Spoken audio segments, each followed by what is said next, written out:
Hey, how's everybody doing today? This is Joe again, and I'm giving you guys an update. In one of my last videos, I had stated that I was trying to get a job, and it was proving to be very, very hard. Um, Last week, I did have a job. Last Friday, I had a job that I was supposed to start that Friday, and because of the tight restrictions that this halfway house um, they would not let me work the job.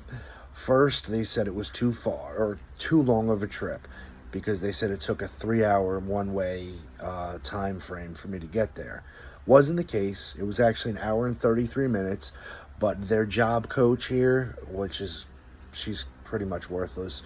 She really doesn't do anything to help you, and she actually makes people lose more jobs than they get. She looked up the map wrong and said that it was a 3 hour trip.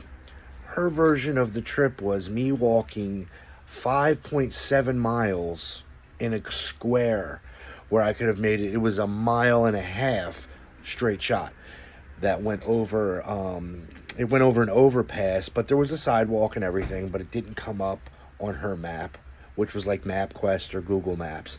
I use the Apple Maps on my phone, and it gives me the straight shot right there. So, that being said, I had to prove it to her, show it to her on Google Street View, the way I could take.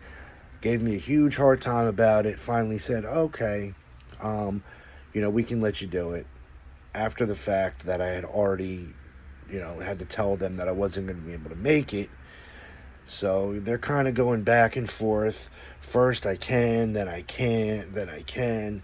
So then they tell me, oh, well, you have a group at 9 o'clock in the morning. My shift was supposed to be from 7 at night till 7 in the morning. Now, by the time I got off and I walked to where the bus is supposed to be, I wouldn't get back on the return trip till about 9:23, I think it said on the map. 9:23. 20 minutes into a 3 hour group. So 20 minutes late, and they wouldn't go for it. Now, I'm supposed to be leaving on April 2nd. That's like 2 weeks away. I have no money to leave. I have no way to leave this program. I want to leave, yes, because, I've been through so much BS in this program, and I've had it to here with everything that I've been taking in here, from the residents in here to the counselors and even some of the staff, nurses, all included. I've been refused my medication by some nurses because I've came 20 minutes late to get my meds, and she said, oh, it's too late to get them, whatever. I took that as an L. But anyway, fast forward to now. I get the call from this job again, which I thought I lost, this morning at 9 o'clock. And they said, look, we have another shift for you. It would be from 3 to 11, and you would have to start today. Obviously, it is 4:06, and I'm not at work. So it just goes to show you that they did not allow me to work again. So this time, we worked it out. I could have left. I would have had to leave this time at 12:57, take a bus there. I would have got there after the bus and walking a little bit. I would have got there at 2:44 in the afternoon, little 15 minutes before my shift, and that would have been fine. Problem is now, I get off at 11, and no buses run at 11. There's another guy in this program that works. I'm not going to mention his name, that's kind of irrelevant, but he works and he gets off at 12:30. Also, no buses run. But they go out and they pick him up. So I tell the job coach lady, I say, you guys pick up such and such at 12:30. Why would that be a problem for you to pick me up? And the answer I get is, well, our shift changes at 11, so I'm sorry, but we can't make that work for you. So I said, well, I can hang out there for a half hour, you know what I mean? Whatever, you can maybe shoot to get me before you shoot it to get him. Somehow we can make this work. Because like I've said in my prior videos, it's not the easiest for me to get a job. I've been trying to get work, and it's just proven to be impossible. And it's very overwhelming. Again, I'm almost 2 years clean. I'm I've been working my ass off. I really have. I've really been sticking to the program and trying to do the right thing because I need to do the right thing. But it's they always say that it's supposed to get easier, but it's just proven to be more difficult. But anyway, so I lost that job. They told me that I'm sorry, but I'm no longer going to be needed because I couldn't show up today. And, it was going to be decent money. Maybe not the best, but you know what? For me, it would have been all right. It was going to be like $17.30 an hour, but I would have gotten to work, I think, around 48 hours a week. So that would have been, what, almost 760, 770 a week. It would have been all right. They would have got their little chunk until I left, their 30% of my check. But it just, it's a big thing to be able to work, especially when you have a lot of barriers preventing you from working. So anyway, so I ran this group today, and it's such a coincidence because I had this done up yesterday before I even knew that they were going to hire me again. So anyway, so the worksheet that I made for the group was it's called the stability gap, and it's the impact of housing and employment on post-release success. And this is 2025-2026 data. So part one is the incarceration to homelessness cycle. So they have something called the 10X factor. People who have been incarcerated are 10 times more likely to experience homelessness than the general public. The first 48 hours. Of the roughly 600,000 people leaving prison annually and or treatment, nearly 1 in 12 enter a homeless shelter or homelessness immediately upon release. There's the recidivism risk.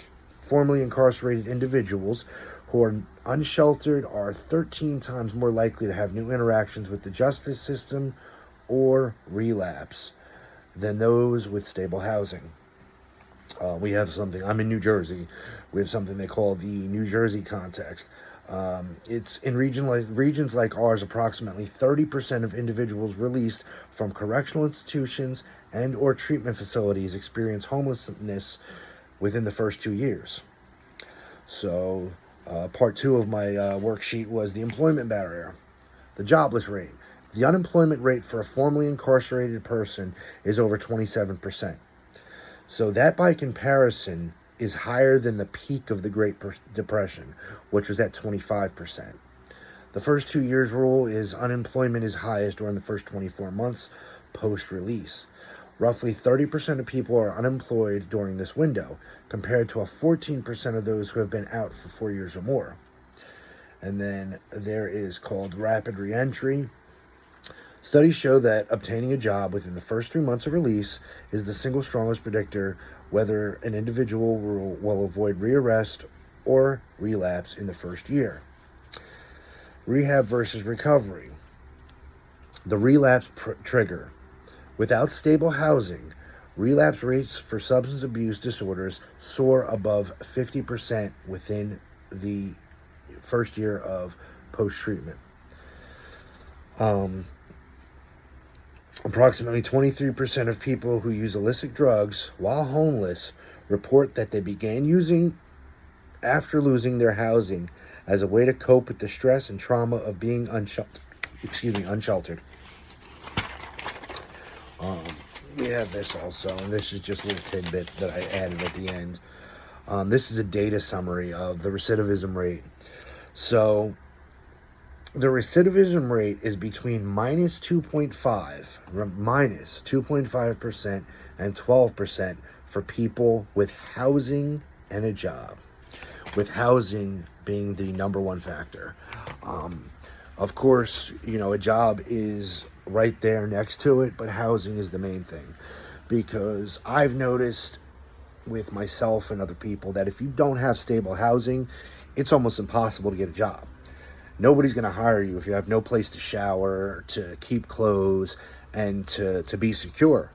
You know, if you're worried about where you're going to sleep at night or getting to a shelter or whatnot, then, you know, the odds that you're going to get a job go down exponentially. I'm just saying this because, you know, I've really, you know, worked hard to come to the spot that I'm at in my life. And there I've experienced many roadblocks, trying to keep keep hope alive. And I know that, you know, hopefully things will get better, but I know that God has my back, and I'm putting my faith in God and my higher power. But, you know, I always could use a little bit of help trying to obtain this goal of mine. I'm trying to get into an Oxford house, like I said in some of the previous videos, and I just lack the funds to do it. I'm looking to see if I can't raise up enough for my security deposit and maybe first month's rent ish, or first 4 weeks, but it's about $175 a week. I know that by then, because I do have a couple places that I can work. One in particular I worked for, but it's under the table. I know I can go back for. I know I can go back to, but they won't allow me to do it here. I can do that once I'm out on the street because, you know, I can work wherever I want. But this program will not allow me to work under the table. That's one of their rules, you know, among the many. So I'm just asking you guys, if you feel that you want to donate anything, I have a GoFundMe page out. I will include the link. I will have the link actually on the video towards the end. I'm going to actually put it up here. I don't know if you have to copy it or whatever. Just check it out. Share it with your friends. Whatever you guys can do to maybe try to help me out. But other than that, you know, I have till the 2nd of April. And, you know, I really want to get out of here. I want to start my life. I want to, do the right thing. I have a lot of, goals in mind that I want to do. I want to try this YouTube thing. And I have a podcast that I started that, it's called Raw Recovery. It's going to be on Spotify. I'm trying to get that started. But wherever I go, I'm going to try to make like a little mini studio to kind of do that and try to, get that rolling on. But,